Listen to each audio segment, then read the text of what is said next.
Nos encontramos en una nueva cápsula de Cristología preparada por la profesora Alicia Sangüesa.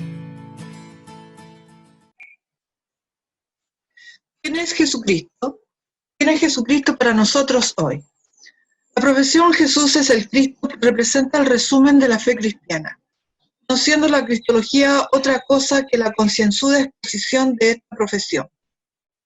Con esta profesión se quiere decir que este Jesús de Nazaret, único, insustituible, es simultáneamente el Cristo enviado por Dios, o sea, el Mesías ungido por el Espíritu, la salvación del mundo, la plenitud escatológica de la historia.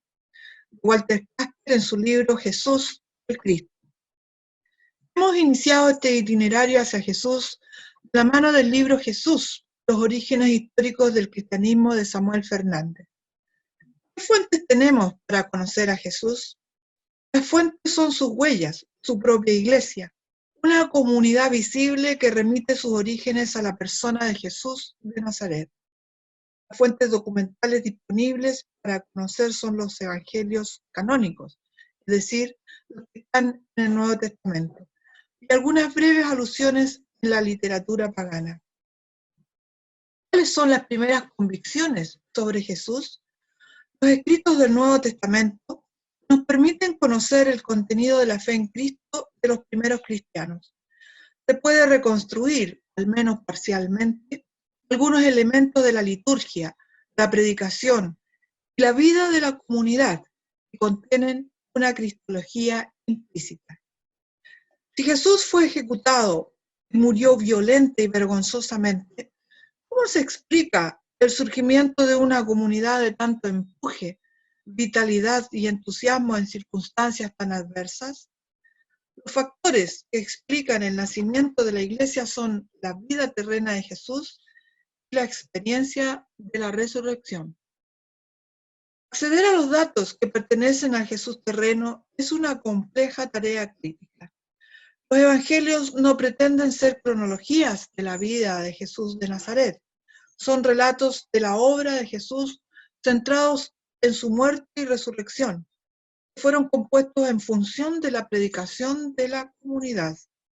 Los relatos combinan los recuerdos históricos con la expresión de su significado teológico y salvífico, captado en la relectura de la vida del Nazareno, hecha por la comunidad cristiana, a la luz de la resurrección.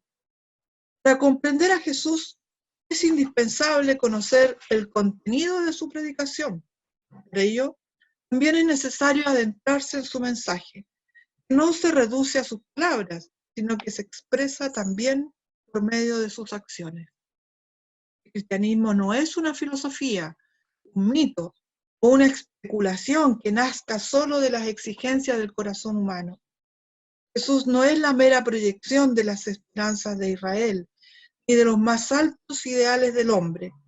Tampoco es una leyenda que busca otorgar sentido a nuestra existencia.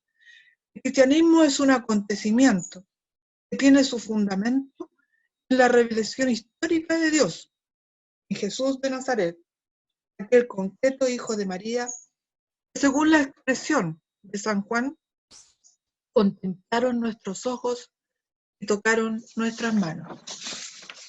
Antes de ver los evangelios, veremos la cristología implícita en la vida de la comunidad, el martirio y la misión.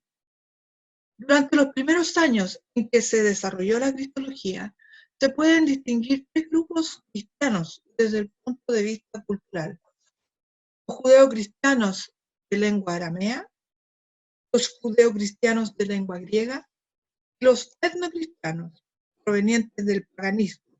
No son de Jerusalén y su lengua, cultura y religión de nacimiento es griega. En Hechos de los Apóstoles, Lucas compone un relato con acontecimientos que revelan algunas tensiones entre los cristianos, lo que le otorga una razonable fiabilidad histórica. Los datos incómodos, como en Hechos 6:1, de aquellos días, al multiplicarse los discípulos, hubo quejas de los helenistas contra los hebreos, porque sus viudas eran desatendidas en la asistencia cotidiana. Surgen los diáconos. Esteban realizaba milagros y predicaba. Muere por sus convicciones. Fue un linchamiento. Los judíos no tenían la autoridad para condenar a muerte. Debieron haber actuado irregularmente, movidos por el celo por la ley y el templo. Se castiga con la lapidación a los blasfemos, de acuerdo al Levítico. El origen del conflicto puede haber sido la predicación de Esteban, que debió afirmar la superioridad de Jesús sobre el templo y la ley, al punto de exponerse a la muerte. Esto supone una cristología bastante desarrollada. La joven comunidad tenía convicciones sólidas para provocar el conflicto. Había un cristianismo con tal identidad como para ser visto como ofensivo e incompatible por parte del judaísmo. Esta incompatibilidad era considerada tan severa como para justificar la ejecución o el linchamiento de Esteban. Consecuencias: la persecución a la comunidad, la huida de judeocristianos helenistas, el inicio de la misión a los paganos. La misión a los gentiles supone una convicción cristológica muy fuerte. Supone la convicción de la relevancia salvífica universal del Señor Jesús. Ya no es necesaria la observancia de la ley para la salvación.